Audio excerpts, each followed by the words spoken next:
On the alien planet of Gralinok, there was a sword buried deep in the heart of the land.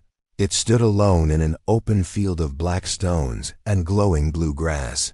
No one had touched it for thousands of years. No one had been able to lift it. The sword was tall and shining, made of a strange metal that even the smartest alien scientists could not name. It pulsed with a slow, steady light, like it was alive. They called it the heart of the planet, and it was more than just a weapon. It was a mystery. The legend said the sword chose its own master, but only one with a pure and worthy soul. Many tried to take it: giant war beasts, powerful kings, robot lords, and even floating mines. But no matter how strong or smart they were, the sword never moved. It stayed frozen in the black stone, as if it was waiting for someone different, someone unexpected. Over time, the sword became more than just a legend. It became a test. Alien leaders brought their best warriors from all over the galaxy to try lifting it. They would make big speeches, show off their muscles, or call upon their gods, and still, the sword would remain still, quiet, and unmoved. Some cried, some screamed, some even tried to destroy it, but the sword never responded.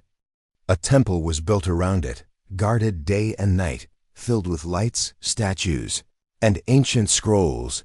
The people turned it into a sacred place, where only the most respected were allowed to enter.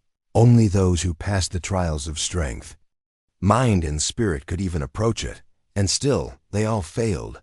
The sword seemed to mock them all without saying a single word. Then one day, something strange happened. A human arrived on Gralinok. His name was Jack, and he wasn't a warrior, a king, or a priest. He was just a scavenger from Earth looking for lost technology. His small ship had crash-landed near the temple, and he came limping into the city with nothing but a tool belt and a cracked helmet. The aliens stared at him with confusion, some with anger, others with amusement. To them, he was weak, soft-skinned, and foolish. But when Jack heard about the sword, he didn't laugh. He didn't get scared either. He just looked curious. Like a child hearing the bedtime story for the first time, Jack asked questions no alien had ever asked. Why hasn't anyone tried talking to it? He said, "Does the sword want to be lifted? Or does it want something else?" The temple guards laughed and pushed him away, telling him to go back to his ship. But Jack didn't stop thinking about it. He visited the temple from a distance every day, watching the guards, studying the pattern of lights. He even drew the shape of the sword in a notebook made from old plastic sheets. One day, he met Vel, an alien girl who worked as a junior researcher at the temple. She had bright purple eyes and wore a robe full of ancient symbols. At first, she ignored Jack like everyone else, but his strange thoughts made her curious. He wasn't trying to prove anything. He just wanted to understand. That made her wonder if the legend was missing something. Vela and Jack began to talk in secret. She shared old scrolls and myths, and he shared human stories from Earth. He told her about a king named Arthur and a sword in a stone. He told her about Earth's wars and how sometimes peace came not through strength, but kindness. Vela listened, amazed. Could it be that the sword wasn't about muscle or power? Could it be about heart? Could it be waiting for someone who didn't want it for glory? She wasn't sure, but she felt something shift deep in her mind. Maybe Jack wasn't a fool after all. One night when the guards were sleeping, Jack and Vela sneaked into the temple. The air inside was cold and full of energy, like standing in a thunderstorm. Jack walked up to the sword and looked at it quietly. He didn't try to grab it, didn't shout or pray. He just touched the stone gently and whispered, "Hello." Nothing happened, not at first, but then the sword gave off a tiny pulse like a heartbeat. Vela gasped. She had never seen it do that before. Jack stepped back, heart racing. He hadn't lifted the sword, but for the first time in history, it had answered. The next day, everything changed. Rumors spread fast. The sword moved, they said. The council summoned Jack for questioning. Some called him a liar, others called him cursed, but deep down, fear was growing in their eyes, because if a human, a weak, unworthy outsider, could touch the sword and wake it up, Then maybe everything they believed was wrong, and maybe, just maybe, the sword had finally found someone it had been waiting. For all along, Jack didn't look like a hero. He didn't wear armor or carry a laser rifle. He wore a dusty brown jacket, one glove missing, and a backpack patched with tape. He had crash-landed on Greylanok by accident, just another unlucky scavenger from Earth. His ship was broken, his supplies were low, and the locals didn't like outsiders. The alien city of Akala had never welcomed humans. To them, Earthlings were weak, noisy, and full of false pride. Jack had no weapons, no fame, no powerful name behind him. All he had was a sharp mind and a heart that didn't quit. He wandered the streets quietly, watching, learning, asking questions in broken alien words. The locals sneered and pointed, calling him skinbag and ground crawler, but Jack didn't care. He had grown up on Earth's scrapyards, where respect had to be earned, not given. And something about this planet, its glowing plants, its ancient stones, and most of all, that sword pulled at him like gravity. He couldn't explain it, but he felt connected to it, like it was a memory trying to wake up. He didn't want power or glory. He just wanted to understand why that sword called to him when it had rejected thousands before him. One day, while exploring the outskirts of the temple ruins, he met her. Her name was Vila, and she was unlike the others, a junior researcher with curious purple eyes and a brain full of questions. She had seen Jack sketching the sword from afar at first. She approached with caution, thinking he was just another foolish outsider. But when Jack spoke, he didn't brag, he didn't beg. He asked her something no one else had ever asked. What if the sword doesn't need strength at all? Vila blinked, unsure how to respond. Every warrior, every ruler, every priest believed power was the key, but Jack was suggesting something softer, something older, something deeper. Vela had studied the legends since childhood. The old scrolls talked of a soul unclouded, a light that touches without fear. But those lines had always been dismissed as poetic nonsense. To hear them from a human's mouth felt strange. Intrigued, she offered Jack a deal. She would share her research if he promised not to disturb the sword again.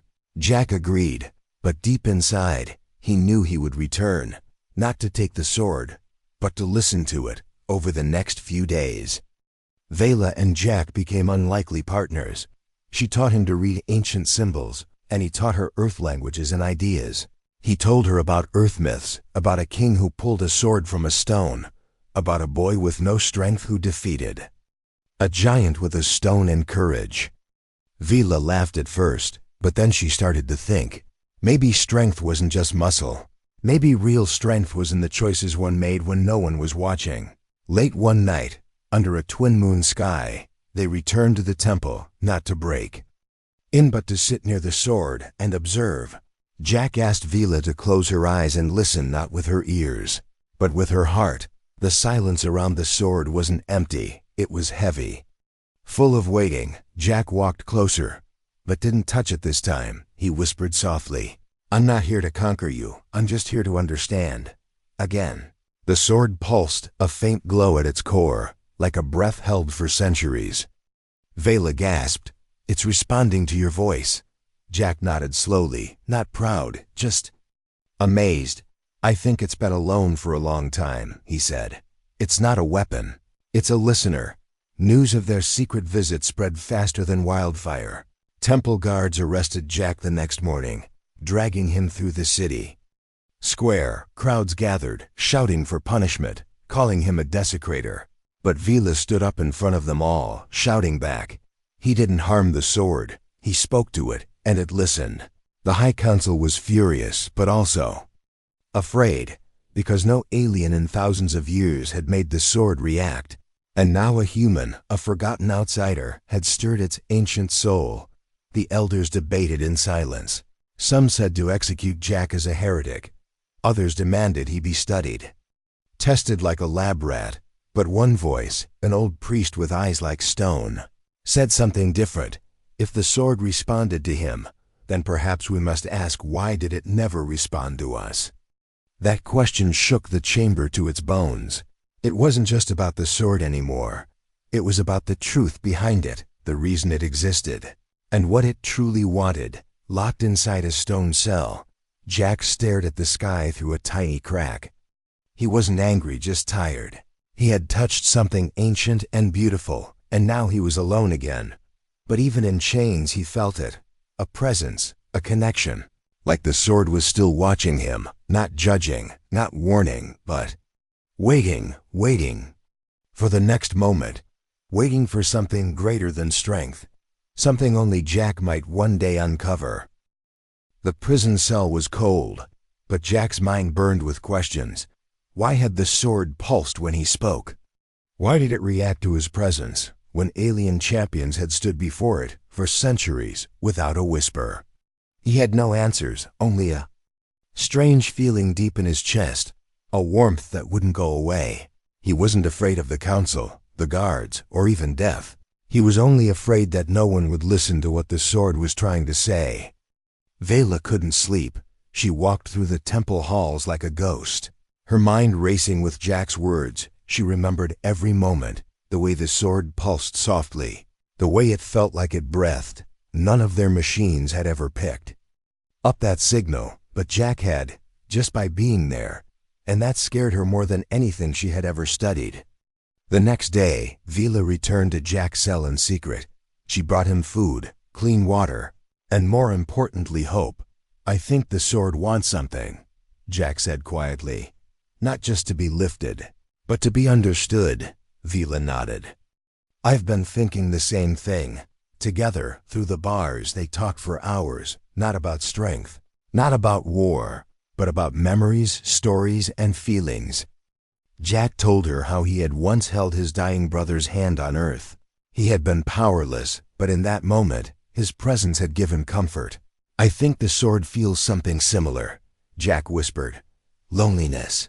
Vela's heart ached with the weight of that idea. Could a sword be alive? Or maybe not alive like a person, but aware. What if it was more than a tool? What if it was a mirror? A mirror that only reflected the soul that stood before it? She remembered the ancient texts again, lines once thought to be riddles now. They felt like truth. "The blade shall rise not to conquer, but to connect. The one who lifts shall not command, but understand." Days passed, and Jack remained locked away. But even from his cell, the sword seemed to call to him. Vela began sneaking him ancient scrolls, poems, and glyphs. Together, they studied every word, every forgotten translation. In one scroll, they found a strange line: "The swords light shall echo the memory of sorrow healed." Jack paused, thinking of his brother, the pain he had buried. Maybe this wasn't a test of strength at all. Maybe it was a test of healing. One evening, as twin suns dipped behind the silver mountains, Vela brought Jack a device. It was a small crystal projector, usually used for education, but this one held something rare: memories. She had recorded her childhood, her failures, her loneliness. She placed it between them and activated it. Images floated in the air, glowing softly. A young Vela, always standing alone, always quiet, always watching others pass her by. "I've never shown this to anyone," she whispered. Jack didn't speak. He just listened, and then slowly he reached through the bars and held her hand. No words, no force, just connection. The sword pulsed again, stronger this time. From across the city, in the heart of the temple, the glow grew brighter. The guards saw it, priests felt it, and the council was alerted. The blade was responding again, and this time it wasn't a whisper. It was a cry. The High Council gathered, eyes wide with fear and wonder. What had they missed? For thousands of years, they had treated the sword like a prize. But what if it had been waiting not for a warrior, but for someone wounded? Someone kind. Someone who carried sorrow and chose not to use it for anger. The old legends had never said the strongest shall lift the sword. They had said, the one most true. That night, the council summoned Vela and Jack. He was still chained, but walked with calm steps. She walked beside him, not as a scientist, but as a believer. In the great hall of the sword, The light was now pulsing like a heartbeat. Steady, warm, alive, Jack stepped forward slowly, his hand trembling not from fear but emotion. He looked at the sword and whispered again, "I don't want to own you. I just want to understand you." The pulse grew louder, like thunder in the air. The guards raised their weapons in panic, but the council shouted, "Wait!" The sword rose from its stone a few inches, just enough to shock everyone. Then it settled again, humming quietly. No one had ever seen it move, not even once. And now, twice, it had reacted to a human. Not because he fought for it, but because he felt for it. Jack didn't smile or cheer. He just looked at Vila, and she looked back. Something had changed between them. Not love, not yet, but something older: trust. A bond not built on strength, but on soul, and the sword, watching. In silence, pulsed once more. It was waiting still, but not for long. The temple was no longer silent. The ancient sword had moved not once, but twice, and that changed everything. The Council of Grallanok was divided. Some believed it was a sign, others called it a mistake. But one truth no one could deny: the sword had reacted only to Jack, the human outsider, and now the planet watched him with eyes wide open. Jack was summoned before the Council of Elders. This time not as a prisoner, but as a candidate. They didn't understand him, didn't trust him, but they feared what ignoring the sword's message might mean. The head elder, a being of crystal skin and blue flame eyes, stepped forward and spoke. "If you truly are worthy, then you must prove it not to us, but to the sword itself." Jack stayed silent, nodding slowly. He wasn't here for glory. He wasn't here to prove anything. He just wanted to know why the sword had chosen him when he never asked for it. Thus began the trials of worthiness. These were not tests of strength or speed, but of something far rarer: truth, empathy, and heart. Many aliens had failed them before, thinking they were mere rituals, but the sword had been watching all along. Now it would judge the human, not by what he could take, but by what he could give. The first trial was the Chamber of Mirrors, a room built with ancient tech that showed a person not as they were, but as they truly saw themselves. Jack stepped inside, and the doors sealed behind him. The air was thick and the walls shimmered with light. Then the mirrors began to shift. He saw himself as a child, scared and small, hiding from bullies in the scrapyard. He saw himself during the war, holding his brother as he died, whispering promises he couldn't keep. He saw himself failing, falling, breaking, and then he saw something else: Vila's face, her eyes full of trust, her voice calling him back from darkness, the sword's soft pulse echoing in his mind, reminding him he wasn't alone, not anymore. Jack didn't run from the pain. He stood there, eyes wide open, and accepted it all. The mirrors faded and the door opened. He had passed the first test, not by winning, but by facing himself. The second trial was the path of the forgotten. He was taken to the wastelands, where the ruins of ancient cities whispered with wind and sorrow. Jack walked alone for hours, searching for something, anything. At last, he came across a dying creature half buried under rubble, with broken wings and terrified eyes. It wasn't part of the trial, not officially, but Jack didn't hesitate. He dropped to his knees, lifted the creature carefully, and used his water supply to clean its wounds. He tore cloth from his shirt to wrap its leg and sat beside it until it stopped shaking. He didn't know he was being watched. High above, hidden observers reported everything to the council, and the sword pulsed again. The final trial was the hardest. It was called the choice of silence. Jack was told he would face a situation where action would cost him everything, but inaction would cost someone else their life. He didn't know when it would happen, only that it would. The council placed Vila in a chamber, hidden behind walls and holograms. She was not told what would happen either. Jack entered the trial room, thinking it was just another vision test. Suddenly, alarms blared, fire spread through the floor beneath his feet. A voice shouted, "The sword is behind the flame, run now and lift it." Another voice cried, "Someone is trapped below." He froze, then ran not toward the sword, but toward the sound of the cry. He found the chamber, forced it open, and pulled Vila out into the smoke. His hands burned, his face covered in ash, but he didn't stop. He carried her until the smoke faded and light returned. The elders were silent as Jack stumbled into the council chamber with Vila leaning on him.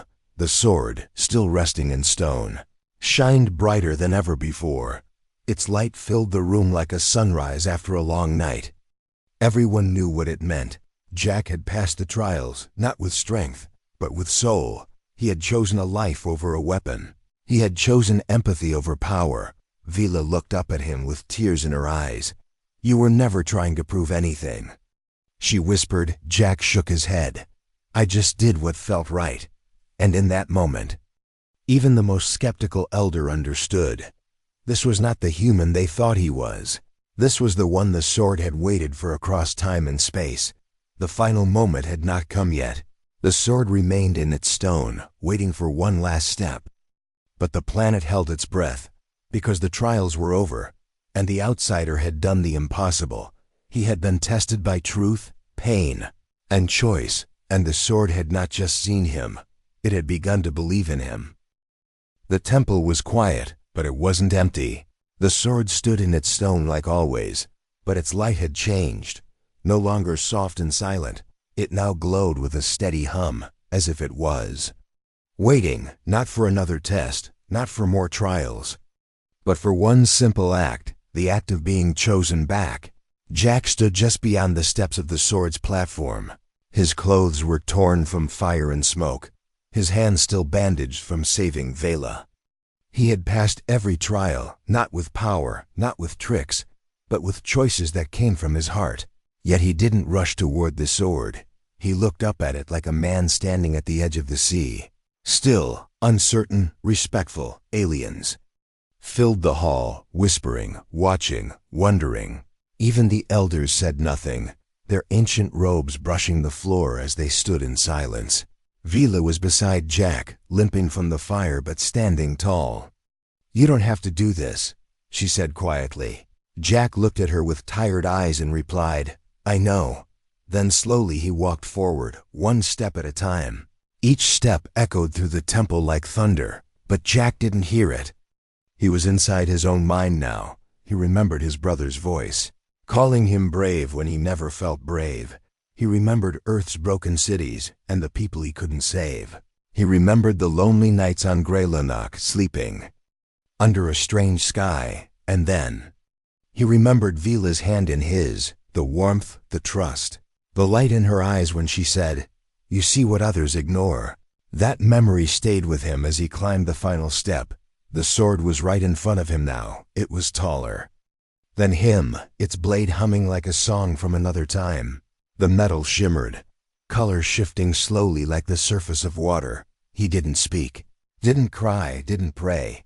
He simply reached out and placed his hand on the hilt. It was warm, not cold like steel. It felt like placing his hand on someone's shoulder, like the sword itself was alive. For one breathless second, nothing moved. Then the stone cracked with a sharp crack like lightning splitting the sky. The floor trembled, lights flickered, and a burst of wind pushed outward. Gasps filled the air as the sword began to rise, not pulled, not forced, but lifted gently. It slid free with ease, as if it had only been waiting for him all along. Jack held it in both hands, staring at the blade. It was lighter than he expected, almost floating. The humming grew louder, filling the room with a strange peace. Not victory, not power, but peace. The kind that comes after pain, after understanding, after acceptance. The crowd fell to their knees. Some cried, some trembled, some whispered old prayers long forgotten. The elders bowed their heads in silent agreement. The sword had chosen, and its choice was clear. Vila stepped forward, tears shining in her alien eyes. "You did it," she whispered, her voice shaking. Jack turned to her and shook his head slowly. "No," he said softly. "It did it. It just needed someone to listen." Suddenly, the sword began to change. Light spilled from its edge and formed symbols in the ancient glyphs no one had seen for generations. They floated like fireflies, Dancing around Jack and Vila, the blade pulsed again, and the ground below shook not with danger, but with awakening, deep beneath the temple. Something had stirred, old machines, hidden systems, perhaps the planet's core itself. The sword was not just a weapon. It was a key one that could unlock something far greater than war. Jack looked to the elders, and they understood. This sword was meant to guide, to restore, to protect. Grallanok had long forgotten its true purpose, and now, through the hands of a human, it was remembered, a purpose lost to time, now reborn in light. The people of Grallanok stood slowly, their fear melting into wonder. This was not the end. This was the beginning of something new. A human had walked into their world and done what no one else could, not because he was strong, but because he was different, because he listened, felt, and chose kindness where others chose control. Jack stepped down from the platform, sword still glowing softly in his hand. He looked at Vila, and she smiled, not the smile of celebration, but the smile of truth. Together, they had changed something greater than a legend. They had changed what it meant to be worthy, and above them, high in the temple's vaulted ceiling, the ancient lights of the ancestors flickered on for the first time in 1,000 years. As if the planet itself whispered one final word. Asterisk, the sword had been lifted. The moment everyone thought would mark the end was not the end at all, it was just the beginning. Jack held the blade in his hands, but it didn't feel like a weapon. It felt like a question, a living riddle waiting for someone to understand what it truly meant. The glow from the sword didn't fade. Instead, it pulsed with rhythm, steady, alive, almost like a heartbeat that was not his own. Jack felt warmth running through his arms, into his chest, into his thoughts. It wasn't painful, it was awakening. He saw flashes not with his eyes, but in his mind. Images of Grallanok long ago, cities floating in the sky, rivers glowing with energy, laughter of people long gone, and then silence, a great fall, machines dying, skies cracking, hearts breaking. The sword was showing him a memory, not of war, but of loss. Vila stood beside him, silent, watching his eyes as they stared into nothing. Jack, she whispered, what is it showing you? Jack blinked slowly, his voice quiet.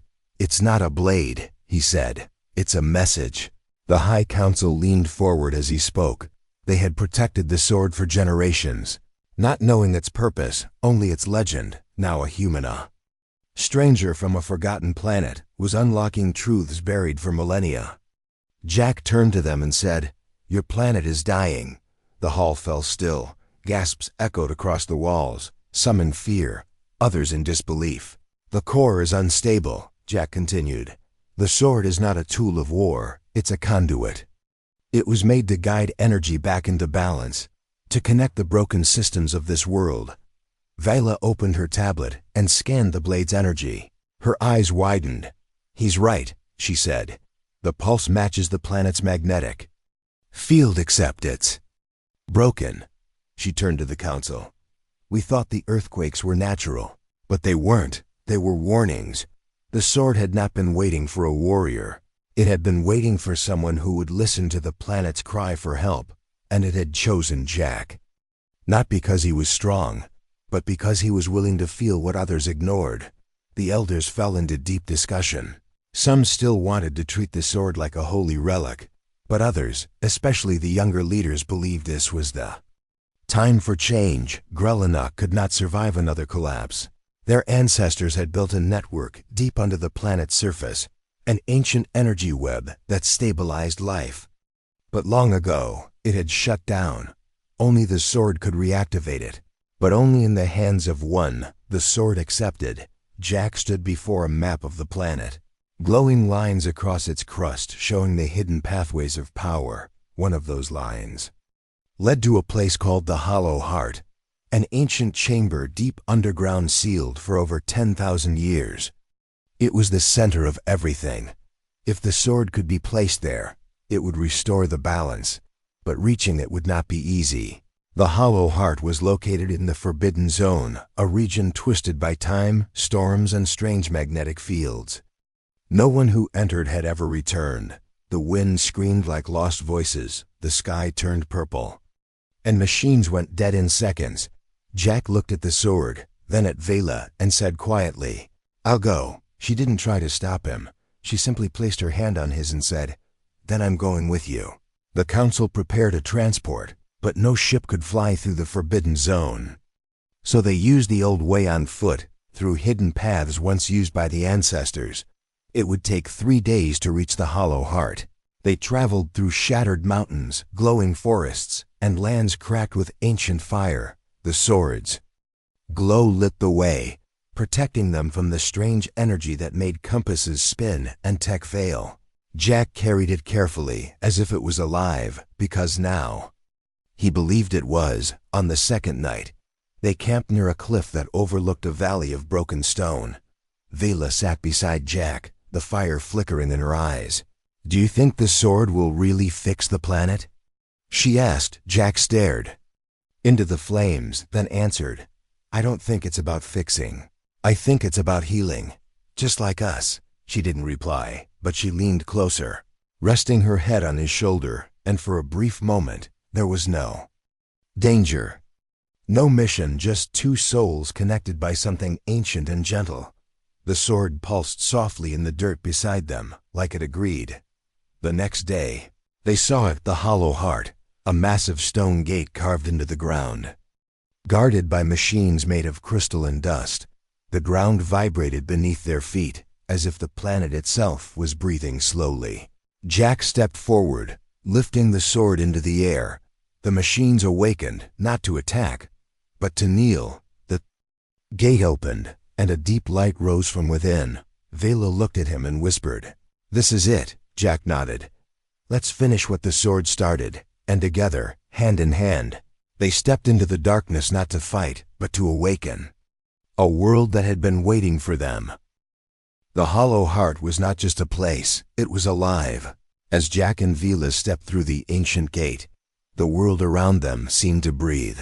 Light rose from the ground like mist, casting shadows of forgotten machines and broken memories. The walls were lined with glowing symbols, some still pulsing, some barely holding on. This was the heart of Grallanok, the place where everything had begun, and where it now had to be saved. Jack held the sword tightly, the hum growing louder. The deeper they walked, it wasn't fear he felt, it was purpose. The blade wasn't just a key anymore. It was part of him, and he was part of it. Vela moved beside him, her fingers tracing the walls, reading the forgotten language of her ancestors. "This chamber, it was built to store the planet's soul," she whispered. Jack looked at her. Then at the glowing center ahead, a pedestal of stone, floating in midair, surrounded by rings of light that turned slowly like stars caught in a dream. The pedestal waited for the sword, and the planet waited for the truth. Jack climbed the steps toward it, his breath steady, his thoughts calm. He didn't come as a hero. He came as a man who once thought he had nothing to offer, but now he carried more than a blade. He carried understanding. He carried change. He reached the pedestal, raised the sword, and placed it gently into the glowing slot. A silence fell, deeper than any before. Then light exploded outward like the birth of a sun. It swept through the chamber, through the mountains, through the sky. The energy web under the planet reconnected, pulsing with new life. The storms over Grallanok vanished. The land steadied. The heartbeat of the world returned. For the first time in thousands of years, the planet was at peace again. Above them, the stars blinked brighter. The machines that once lay broken began to rise again. Gardens returned where deserts once stood. Cities that had prepared for collapse now felt warmth under their feet. People gathered outside the temple, watching the light in the sky. They didn't know how, but they knew something had changed. And at the center of it all was a human. When Jack and Vela emerged from the Hollow Heart, they were not met with cheers. They were met with silence, awed, deep, and respectful. The crowd parted without a word, letting them walk side by side down the temple steps. The sword no longer glowed. It had done its work. Now it was only a reminder. a symbol of what could be when someone chose understanding over power. The council of elders met them at the temple gates. The eldest among them bowed low and said, "We watched for centuries, waiting for a warrior. But the sword waited for something better. It waited for someone who asked nothing in return." Jack said nothing, just gave a tired nod. He didn't need to speak. The world had already heard what mattered, not through words, but through what he had done in the days that followed. Relic began to heal. The sword was sealed. Once more, not as a weapon, but as a symbol of unity. A new age began, not ruled by the strongest, but guided by the wisest. Vela was offered a place among the new leaders of knowledge. Jack was offered command of fleets, medals, even a throne. He refused them all. Instead, he asked for a quiet home at the edge of the forest, where the stars were clear and the wind was gentle. There, he and Vela lived in peace, building, teaching, exploring the world they had saved together. Every year, on the day the sword was lifted, the people of Relic celebrated the Day of Light. A day not of war, but of remembering, of how a human with no army, no title, no power changed the course of their history. Children wore paper swords and told stories of the outsider who listened when no one else would, and in schools, across the planet, they didn't teach the strength of the blade. They taught the strength of kindness, of choice, of soul. Jack often sat outside at night, staring at the stars. He didn't see himself as a legend or a hero. He was still just a man from a broken earth who found purpose on a world not his own. And in the silence, he sometimes felt the sword still pulsing, far below, deep within the planet's heart, not calling to be lifted again, but singing softly in gratitude. Because once, the galaxy looked for someone strong enough to lift the sword. But in the end, the one who changed everything was the one gentle enough to understand it. And that was how a human changed the stars forever.